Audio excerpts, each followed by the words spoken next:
Bonjour, c'est Ursule encore. Alors, on est le 21 décembre 2018.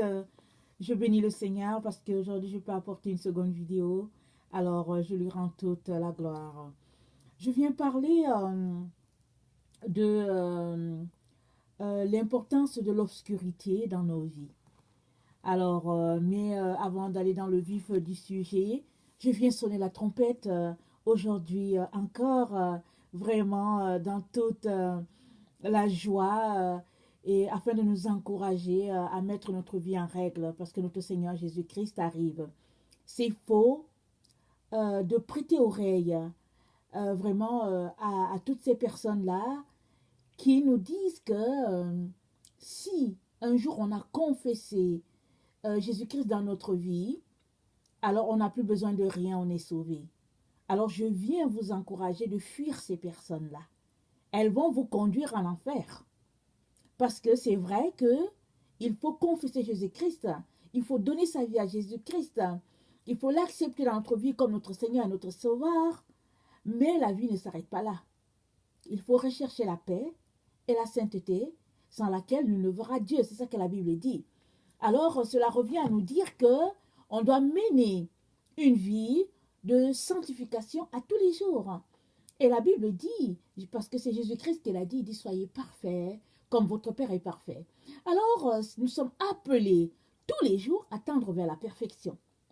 Mais si nous nageons dans la pensée que, parce qu'on a donné notre vie à Jésus-Christ, on a ouvert nos lèvres et on a dit que Jésus-Christ est vu dans notre vie et on mène une vie comme on l'entend, alors on ne se moque pas de Dieu.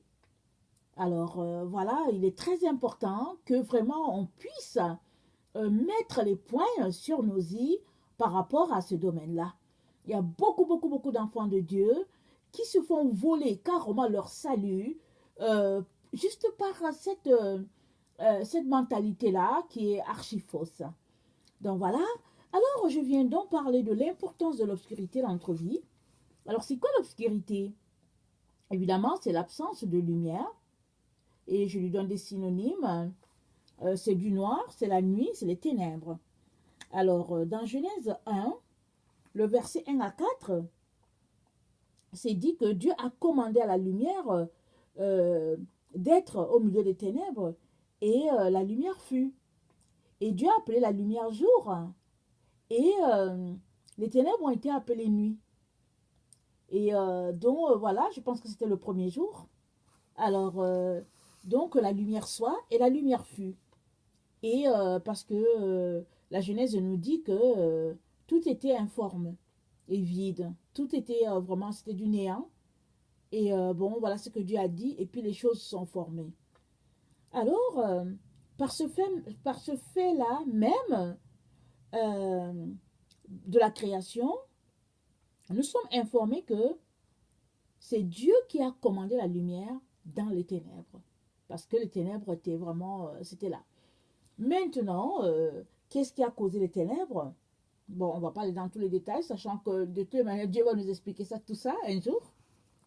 Mais la lumière est venue dans les ténèbres quand Dieu l'a commandé. Et à partir de là, il n'a pas voulu mixer cela pour en faire une atmosphère grise. Il a pris la lumière, il a dit, toi tu seras appelé jour, et toi les ténèbres, tu seras appelé nuit. Donc Dieu a fait une distinction claire et nette entre le jour et la nuit, entre les ténèbres et la lumière.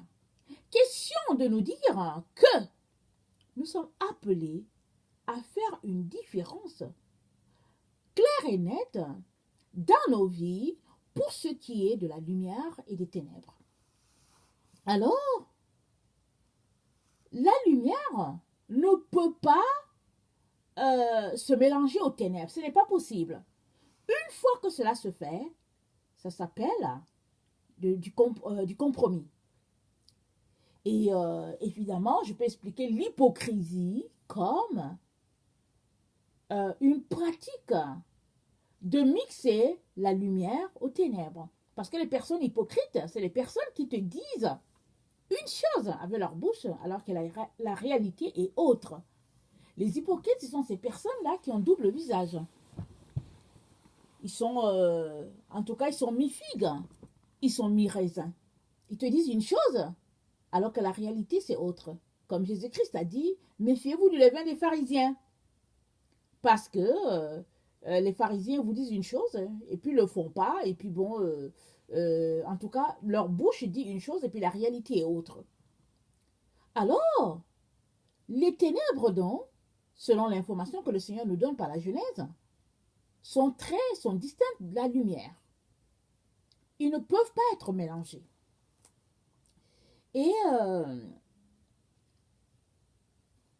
Adam et Ève, qui étaient des personnes créées à l'image de Dieu et qui baignaient dans la parfaite lumière, ont été infectés par Satan lui-même, qui a voulu faire un coup d'état au divin et qui a été chassé de la présence de Dieu. Alors, il est venu, après avoir vu la création, l'œuvre merveilleuse de Dieu à travers Adam et Ève, il est venu leur donner une semence corruptible, une semence de ténèbres. Et il est venu leur raconter que lui connaissait la vérité et que Dieu était le menteur. Et c'est comme ça que Ève a cru à ce qu'il a dit et elle a aussi contaminé son mari. Et finalement, ils ont été entachés. Eux qui étaient lumière, subitement se sont retrouvés infectés par les ténèbres. Et pour leur sauver la vie, Dieu les a chassés du jardin d'Éden afin qu'ils ne puissent pas consommer l'arbre de la connaissance, qu'ils ne puissent pas consommer l'arbre de vie et vivre éternellement. Et cet arbre de vie, évidemment, c'était Jésus-Christ. Et plus tard, longtemps plus tard, Jésus-Christ est venu afin de racheter Adam et Ève et toute l'humanité de la malédiction du péché. Et Jésus-Christ donc a remis la pendule à zéro. Il a effacé les actes dont l'ordonnance nous condamnait en triomphant d'elle sur la croix. Et il a fait que désormais, toi et moi, pouvons être appelés enfants de Dieu si nous acceptons le sacrifice qu'il a fait pour nous. Alors, il a établi une ligne claire et nette.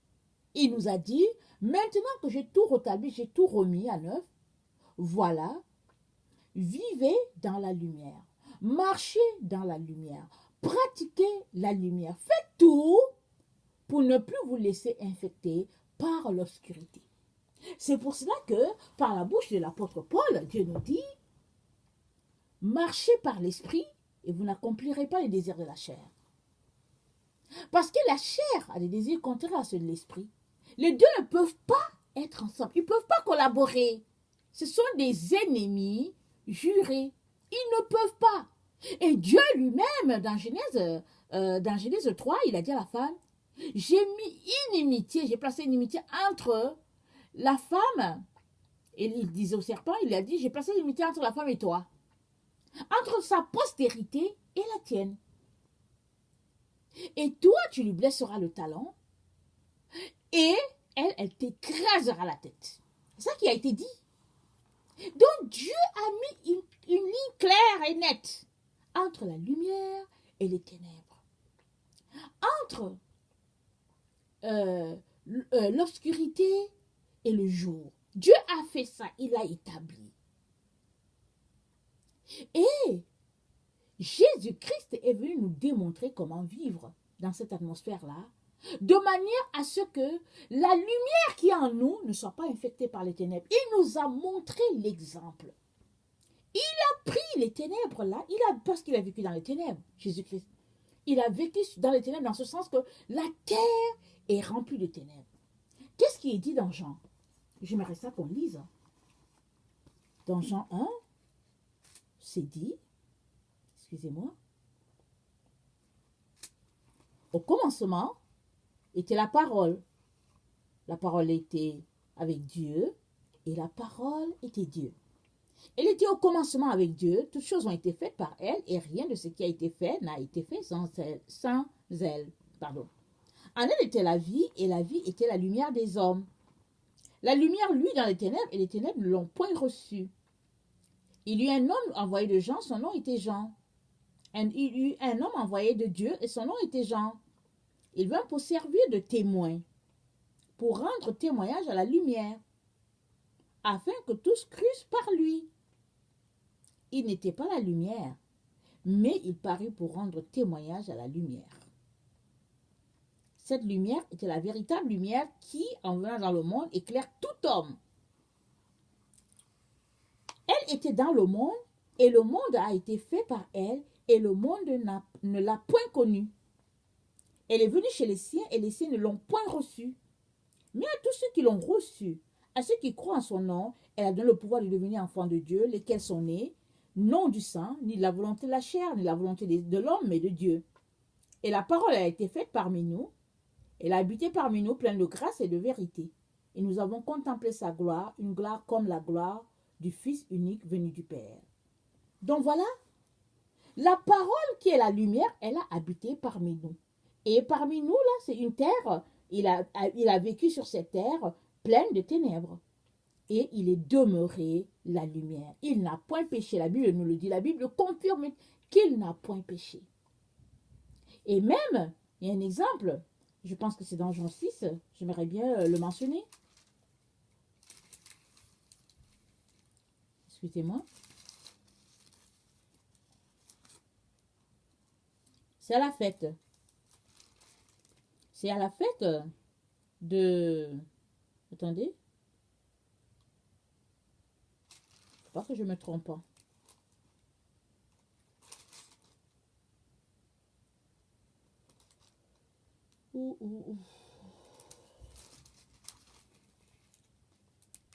Pourtant, je venais de le lire. Ok, c'est à cette fête-là où Jésus-Christ partait. Il y avait la fête et puis sa famille lui dit est-ce que si tu es prophète, pourquoi tu te mets en cachette? Pourquoi tu ne vas pas à la fête? Comme ça, vas-y aussi, montre-toi aux autres disciples et ils vont te voir. Et Jésus-Christ a dit, vous pouvez y aller, mais moi, je n'y vais pas encore parce que ce n'est pas mon temps. Et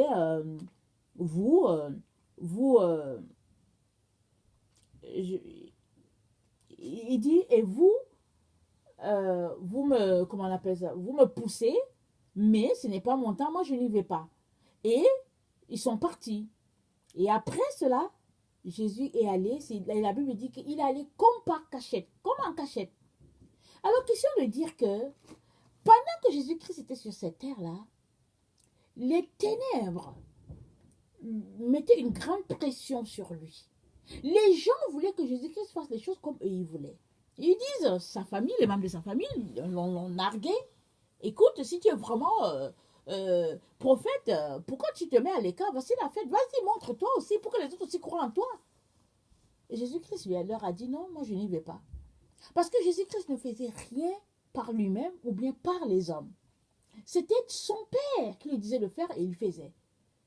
Mais il ne faisait rien, il ne se levait pas lui-même pour faire la chose et puis les hommes aussi ne le guidaient pas. Et c'est comme ça qu'il nous a appris à marcher sur cette terre.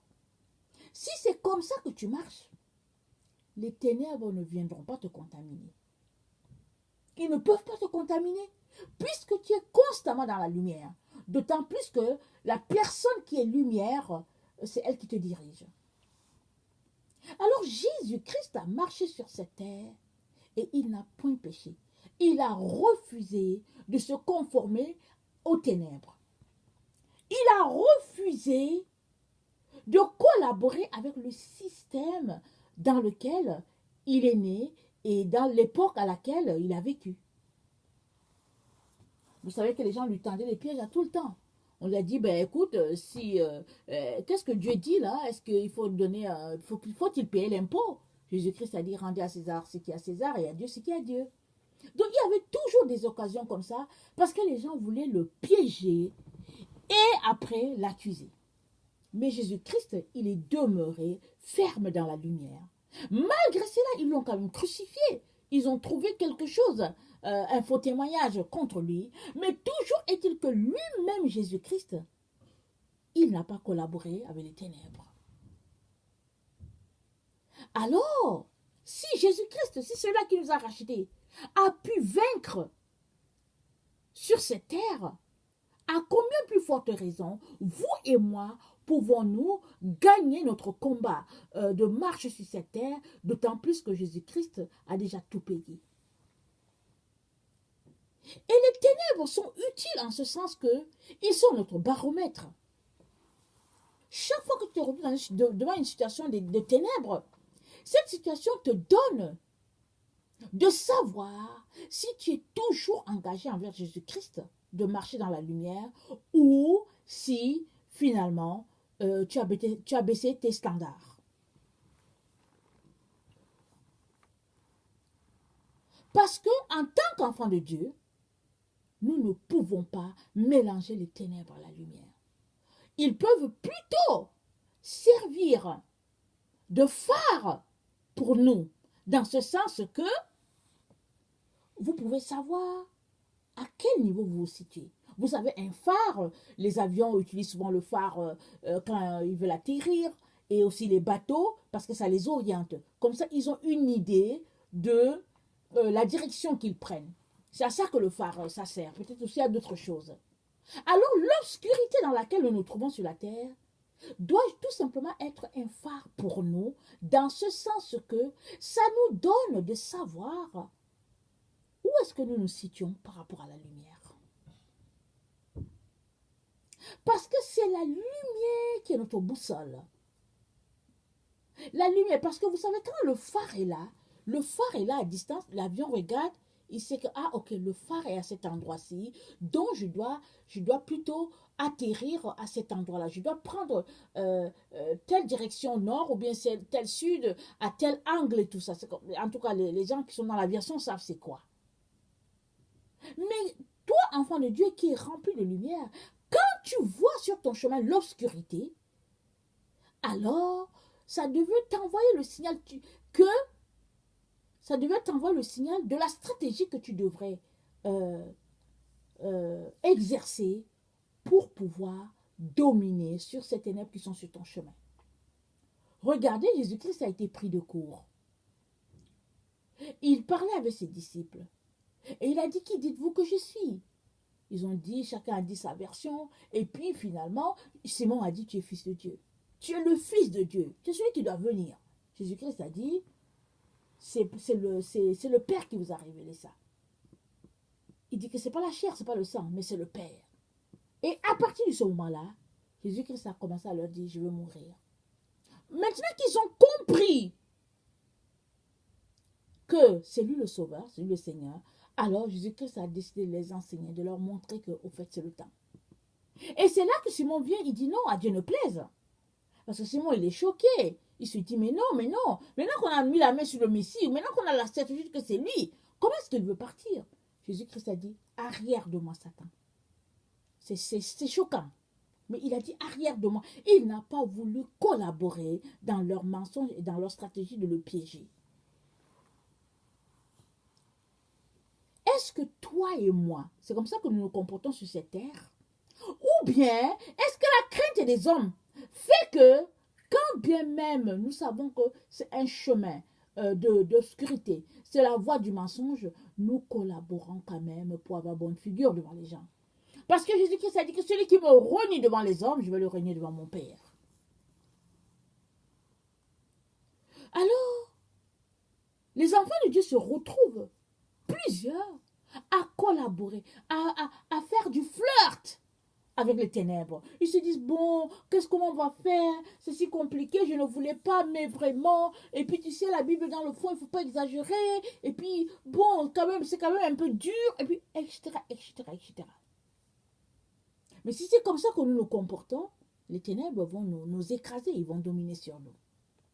Mais si nous regardons à ce que notre Sauveur a fait, alors nous comprenons que oui, c'est possible, parce que Jésus-Christ a vécu sur cette terre, non comme un Dieu, mais comme un humain. Alors, il a été tenté comme nous sommes tentés. À plusieurs niveaux, il a été tenté. Mais toutes les tentations, il est passé. Il ne s'est pas laissé comment on appelle ça, il ne s'est pas laissé sous la tentation. Il ne s'est pas laissé, il ne s'est pas laissé berner, voilà. Il ne s'est pas laissé berner par tout ce qui se passait autour de lui. La Bible nous dit que Jésus-Christ ne le croyait pas. Il savait ce qu'il y avait dans leur cœur. Il savait ce qu'il y avait dans leur pensée. Alors, il faisait tout pour rester sur la ligne droite. Et ça, toi aussi, tu peux réussir si tu décides de mener une vie rangée, d'avoir un programme de prière, de lecture de la Bible, d'un temps d'intimité avec ton Seigneur. Si tu décides que c'est comme ça que tu vas agir, tu vas t'en sortir. Les ténèbres ne régneront pas sur toi. Ils seront juste là et ils seront là comme, écoutez, on est sur la terre, les ténèbres sont déjà répandues sur la terre, mais les ténèbres seront là juste comme un phare. Non pas qu'ils vont te guider, mais ils te donnent le signal que toi, tu es en train de marcher dans la vérité. Parce que justement, les ténèbres ne sont pas en toi. Et tu refuses que ces ténèbres-là puissent te pénétrer de quelque manière que ce soit. Souvent, on se retrouve à pratiquer une œuvre des ténèbres tout simplement parce qu'on a voulu faire plaisir à quelqu'un qu'on aime. Tout simplement parce qu'on n'a pas voulu décevoir l'autre ou bien blesser l'autre. Alors, on se retrouve vraiment à poser des actes de compromis. Mais Jésus-Christ, c'est dit là dans la Bible, Jésus-Christ nous a appelés à laisser très loin le compromis et à vivre selon la vérité. Et cette vérité, ça se trouve dans la lumière. Ça ne se trouve pas dans l'obscurité. Et qu'est-ce qui est obscurité? C'est toutes ces choses-là qu'il y a dans le monde. C'est l'argent. C'est la mode. C'est la vie de ce monde. C'est tout ce qu'on nous fait miroiter, nous montrant que c'est ça la vie. Parce qu'aujourd'hui, les choses fonctionnent à l'inverse. Regardez bien, tout est à l'inverse. Le monde réel, c'est le monde spirituel dans lequel Dieu se trouve, avec les anges, avec notre Seigneur Jésus-Christ. C'est là le monde réel. Mais le monde de séduction, le monde de Satan nous fait croire que le monde est réel tel que ça fonctionne aujourd'hui. Les universités, les écoles, la mode, la vie que nous menons, les voyages, le plaisir. Et puis, on nous fait croire que c'est ça la vie. Mais ce n'est pas ça la vie. La vie, c'est Dieu. Et elle est en Jésus. C'est ça la vie. Alors, si toi, tu te laisses séduire par ce qui se passe dans ce monde, ce que Dieu appelle ténèbres, alors ces ténèbres-là vraiment t'emporteront tout simplement. Mais si tu te réveilles à la lumière, alors tu finiras tes jours dans la lumière. Et moi, je viens t'encourager à réveiller ta conscience, à réveiller ton âme. Parce que une fois que nous naissons à ce monde, nous venons comme des morts, au fait. Nous sommes là dans le monde, nous fonctionnons, mais la Bible dit que nous sommes déjà morts. La seule manière pour toi d'être déclaré vivant par l'Éternel, c'est que tu aies donné ta vie à Jésus-Christ et tu marches strictement comme Jésus-Christ te le demande. Parce que si tu as donné ta vie à Jésus-Christ un jour, mais que tu marches sur les valeurs du monde, alors tu es mort. C'est dur ce que tu entends, mais c'est la vérité. Alors si tu réalises que tu es mort quand bien même tu vas à l'église et que tu ne pratiques pas les œuvres de Dieu, si tu réalises que tu es mort, tu vas décider de changer. Et tu es dans le temps où tu dois réveiller ton âme. Tu dois réveiller ton âme qui dort. Parce que Jésus-Christ vient chercher ceux-là qui sont vivants. Il ne vient pas chercher les morts. Les morts appartiennent au diable. Avec sa horde de démons, c'est là-bas que les morts vont. Mais les vivants appartiennent à Jésus. Jésus vient chercher les vivants. Ceux en qui il voit de lui-même. Ceux en qui il voit sa lumière. C'est eux que Jésus-Christ vient chercher. Alors, est-ce que la lumière de Jésus-Christ est en toi? Ou bien, tu es tout simplement dans les ténèbres, tu t'y plais et tu attends tout simplement dans le leurre, te disant que Jésus-Christ va venir te faire sortir des ténèbres. Si toi-même, tu ne sors pas des ténèbres dans lesquelles tu te trouves, alors tu y resteras. Parce que Jésus-Christ t'a déjà fait sortir des ténèbres. Il est mort sur la croix du calvaire. Il a donné de sa vie tout ce qu'il avait, Jésus-Christ te l'a donné. Parce que Jésus-Christ, il est roi. Il est Dieu. Il a tout. Tout lui appartient. Mais Jésus-Christ a laissé toute cette gloire-là et venir jusqu'à la terre afin que toi, tu puisses être sauvé. Il s'est dépouillé de lui-même, de son énergie, de son sang. Il a tout donné pour toi. Pour qu'en retour, tu acceptes son sacrifice et que tu dises, oui, Jésus-Christ, je veux faire comme tu me le demandes. D'abord, merci parce que tu l'as fait pour moi. Et moi, désormais, je veux te suivre. Et suivre Jésus-Christ, c'est faire ce qu'il te demande. Mais, si, après avoir accepté le sacrifice de Christ, après avoir eu connaissance qu'il a fait tout cela pour toi, tu décides quand même de vivre la vie du monde, alors arrête de te leurrer. Arrête d'attendre quelque chose de lui. Ça veut dire que tu n'es pas à lui. Et il va te dire un jour, je ne te connais pas, retire-toi de moi. Parce qu'il ne faut pas que tu fasses comme les saints folles. Parce qu'il y avait 10 vierges. Il y a eu 5 que la Bible a appelées sages. Il y a les 5 autres qui ont été appelées folles. Et pourquoi ont-elles été appelées folles? Parce qu'elles n'ont pas pris de lampe avec elles. Elles n'ont pas pris d'huile avec elles, pardon. Elles avaient la lampe. Tous les 10 ont leur lampe. La lampe, c'est l'Esprit du Seigneur. C'est l'Esprit de Dieu en nous. Ce que l'Esprit nous donne, c'est ça notre lampe. C'est notre lumière. C'est notre lampe, pardon. C'est là que Dieu nous parle. C'est là que Dieu nous éclaire. Notre lampe. Alors, elles ont pris la lampe, mais elles n'ont pas pris de l'huile. Pourquoi n'ont-elles pas pris de l'huile? Peut-être par fierté. Peut-être par distraction, peut-être parce qu'elles font partie d'une dénomination qui dit qu'on n'a pas besoin du Saint-Esprit, on en a déjà assez après avoir donné notre vie à Jésus. Je ne sais pas quelles sont les raisons pour lesquelles elles n'avaient pas de l'huile. Mais toujours est-il qu'elles l'ont appris à leurs dépens, parce que cette parabole va se réaliser. À leurs dépens, elles l'apprendront. Jésus leur dira, retirez-vous de moi, vous qui commettez l'iniquité. Ou bien retirez-vous de moi, je ne vous connais pas. Je ne sais pas très bien comment il a cité sa phrase, parce que je ne vais pas ouvrir la Bible pour ça. Alors, ces personnes, ces folles-là, ces vierges folles-là, se sont laissées berner par l'obscurité de notre monde. Elles sont arrivées trop tard. Au moment où il fallait remplir leur lampe d'huile, je ne sais pas ce qu'elle faisait. Toi qui m'écoutes, qu'est-ce que tu fais? Et tu es en train de monter ça et là, en train d'acheter les cadeaux dans les centres commerciaux parce que c'est Noël?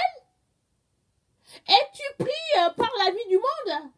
Et tu l'as assis en train de chercher quel sera ton avenir à quelque part? Alors je viens te dire d'ailleurs que notre vie là dans ce monde, la vie est finie. Je viens te le dire. Si tu penses qu'il y a encore du temps, c'est fini, il n'y a plus du temps. Fais tout pour réveiller ton esprit. Parce que, c'est pas parce que tu vas à l'église que tu seras sauvé. Arrête de les écouter, ils te racontent plein de bobards. Ils te racontent plein d'histoires. La vérité est que Jésus-Christ est en train de venir. Et on te fait dormir à l'église par des messages, vraiment, en tout cas, des messages qui bercent.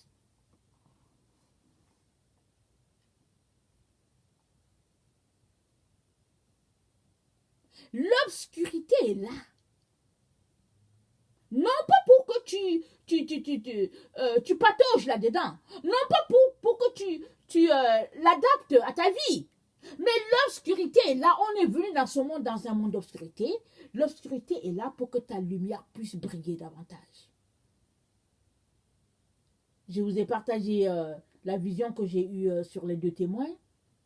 Ils étaient là, j'ai vu l'obscurité, j'ai vu les témoins, j'ai vu les deux monuments qu'ils sont, vraiment des personnes monuments, vraiment avec puissance divine. Mais ce qu'ils faisaient, c'était des personnes qui brillaient. Elles brillaient déjà, c'est-à-dire que leur blanc, l'habit qu'ils avaient était d'une blancheur. Mais cette blancheur était accentuée parce que les ténèbres étaient d'une épaisseur. Et la Bible, Dieu les a appelés les chandeliers. Il a appelé ces deux témoins chandeliers. Pourquoi? Parce que leur lampe brille. Ils ne l'ont pas allumée pour la mettre sous le boisseau. Elle brille dans l'humanité. On ne sait pas qui sont ces personnes. Pour le moment, on ne les voit pas sur la scène, mais c'est sûr et certain que leur lampe brille déjà jusqu'à ce que Dieu leur envoie une puissance qui va vraiment les élever davantage et qui va faire que tout le monde va les voir. Et tout le monde va savoir que, ouais, voici les témoins de l'Éternel.